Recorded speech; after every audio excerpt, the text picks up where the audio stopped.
안녕하세요. 한류 소식과 해외 반응을 소개하는 정치클래스TV입니다. 오늘은 국민의 위대한 승리, 한국국회 윤석열 대통령 탄핵이란 제목의 프랑스 언론의 기사를 살펴보고 한국의 탄핵을 지켜본 프랑스 시청자 반응까지 살펴보겠습니다. 오늘 계속 공수처의 윤석열 내란 사건을 이첩하라는 요구에도 버티고 있던 검찰이 공수처의 내란 사건을 이첩했습니다. 이 상황은 시사하는 바가 큽니다. 검찰도 윤석열을 버렸다는 것을 보여주는 상징적인 의미이고, 이제 윤석열을 지지하는 세력은 국민의힘 일부와 구구 유튜버와 정강훈 사이비 세력밖에 없다는 것입니다. 검찰이 어제 건진법사 전씨를 체포하고 명태균까지 확보하고 있으니 이제는 내란 사태가 아니어도 충분히 다른 이슈를 선점할 수 있다는 자신감으로도 보입니다. 검찰은 그동안 권력의 풍향계처럼 권력의 힘이 어디로 가는지 가장 먼저 알고 움직이는 조직이었습니다. 이제 공수처는 내란 사건에 총력을 다할 것 같고, 검찰은 다음 정권의 인정을 받기 위해 윤석열과 김건희의 공천 개입과 기타 사건을 빠르게 처리하며 윤석열과 그에 관련된 국회의원 사냥에 나설 것으로 보입니다. 앞으로 이 상황은 보는 재미가 쏠쏠할 것 같습니다. 각설하고 우리나라 탄핵 정국을 가장 심각하게 보면서 감정이입을 하고 있는 나라가 있는데, 그 나라는 바로 프랑스입니다. 프랑스의 정치도 우리나라만큼 혼란스럽습니다. 프랑스의 내년도 예산안 핵심인 사회보장 재정 법안을 둘러싸고 여야가 대립하고 있는 가운데 미셸 바르니에 총리가 예산안을 하원의 표결을 거치지 않고 통과시켰습니다. 이에 야당이 12월 2일 정부 불신임안을 발의했습니다. 정부를 붕괴시켜 내년도 예산안을 부결시키겠다는 전략으로 미국 정부로 치면 셧다운 상황이 올 것이라는 우려가 제기됐습니다. 프랑스 정부가 붕괴 직전에 몰리자 투자자들이 프랑스 주권과 채권을 매각하면서 프랑스의 차입 비용이 급등하고 있습니다. 문제는 프랑스 정부가 붕괴할 수 있고 엠마누엘 마크롱 대통령이 전국이 혼란스러운 상황을 돌파할 수 있을지에 의문이 크다는 점입니다. 프랑스 대통령은 국회를 해산하고 새로운 의원을 뽑는 선거를 실시할 권한이 있습니다. 의원들을 견제하고 의원들이 연이어 정부를 전복하는 것을 방지하기 위함입니다. 하지만 현재 마크롱 대통령은 해당 권한을 사용할 수 없습니다. 프랑스는 지난 7월 조기 총선을 실시했고, 헌법에 따라 총선이 치러진 다음 해에는 총선을 치를 수 없습니다. 즉 새로운 총선은 2025년 7월에야 실시할 수 있습니다. 이에 여당이 다수당이 아닌 상황에서 불신임안이 통과되고 프랑스가 올해 안에 예산안을 통과시킬 수 없을 것이라는 우려가 커지면서 금융시장이 흔들리고 있습니다. 프랑스 파리 외환시장에서 유로화 환율은 급락했고, 프랑스 국채에 대한 투자 심리도 위축돼 10년 만기 국채금리가 상승했습니다.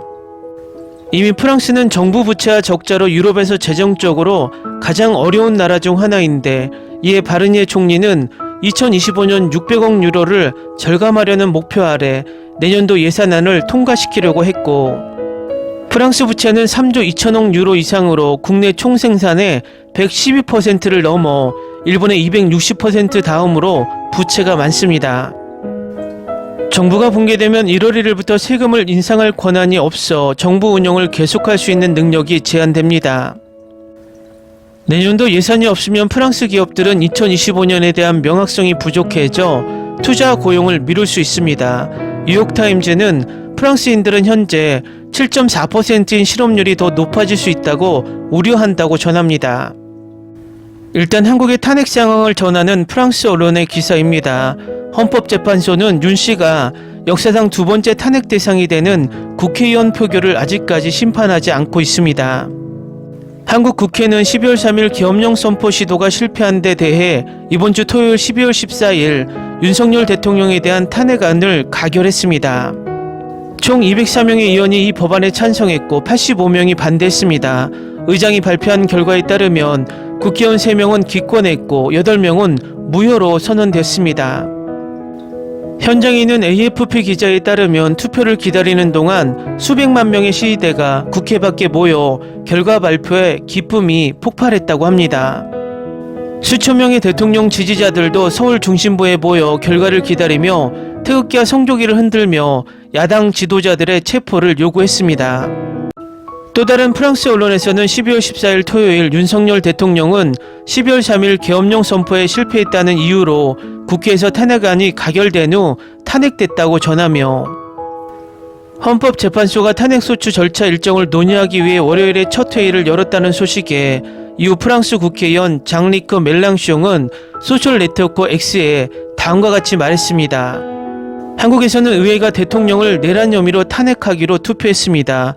프랑스에서는 대통령이 선거 결과를 거부하고 민주주의자가 정부를 견제하는 것을 막겠다고요. 이런 상황에서 독재 국가는 바로 우리입니다. 같은 네트워크에서 유럽 문제를 담당했던 전 장관 나탈리 루아조는 다음과 같이 대답했습니다. 정말 피곤합니다. 최악의 독재자에게 머리를 숙인 국회의원들이 우리에게 민주주의를 이야기합니다. 다음은 한국의 탄핵 상황을 지켜본 프랑스 시청자 반응입니다. 오, 꿈이에요. 프랑스에서도 일어날 수 있다면. 프랑스 국회의원들은 탄핵안을 기각했다. 아, 프랑스 일어나라. 세상 한쪽에서는 기쁨, 한쪽에서는 눈물, 감사합니다. 진정한 민주주의. 소녀시대 음악을 배경으로 감동이 넘치네요. 축하드립니다. 9일 만에 대통령이 탄핵됩니다. 그 와중에 프랑스는 하지만 프랑스에서는 그대로였다. 아름다운 민주주의. 맞습니다. 그들은 어떻게 했나요? 저는 질투가 납니다. 영감을 얻으려면 프랑스 의회는 한국에 대표단을 보내야 합니다. 프랑스였다면 군중이 더 폭력적일 것이라고 거의 확신합니다. 이것은 항상 나를 웃게 만들 것입니다. 최고의 민주주의 국가라고 하는 프랑스는 민주주의가 70년도 채 안 된 한국이 만든 기적을 만들어낼 수 없습니다. 진심으로 한국인 여러분 존경합니다. 그가 어리석은 짓을 너무 많이 하면서 한국에서 그를 파면할 수 있습니다. 우리와 같지 않은데. 브라보, 프랑스가 그들에게서 모범을 배웠다면. 프랑스도 한국 같은 정치 체제를 가져야 하지 않겠습니까? 프랑스에는 이런 일이 일어날 것 같지 않습니다. 분명한 사실입니다. 프랑스에서는 왜 할 수 없나요? 1789년 민주주의를 확립한 것은 프랑스였지만 그 횃불을 든 것은 한국이었다. 이 탄핵은 우리에게 아이디어를 제공합니다. 이제 우리 차례다. 훌륭해요. 국민 민주주의. 프랑스의 겁쟁이 무리와는 다릅니다. 곧 프랑스도.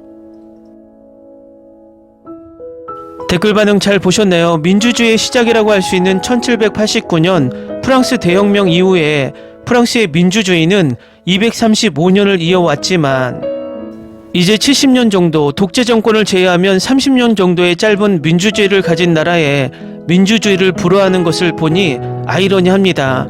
이것도 빨리빨리 문화에서 이어진 속성 민주주의인가요? 하지만 프랑스인들이 부러워하는 우리의 민주주의가 완성되기 위해서는 빨리 내란 속에 윤석열이 체포되고 확실하게 죗값을 치르게 하는 것입니다. 그래야 우리의 민주주의가 굳건하다는 것을 전 세계에 알리며 K시위에 이어서 K민주주의를 완성할 수 있다고 생각합니다. 여러분 아직 멀었습니다. 모두들 힘냅시다. 정치클래스TV는 한류 외신과 해외 반응을 꾸준히 쫓아가 보겠습니다. 재밌게 잘 보셨나요? 여러분의 구독, 좋아요, 댓글, 알림 설정은 컨텐츠 제작에 큰 힘이 됩니다.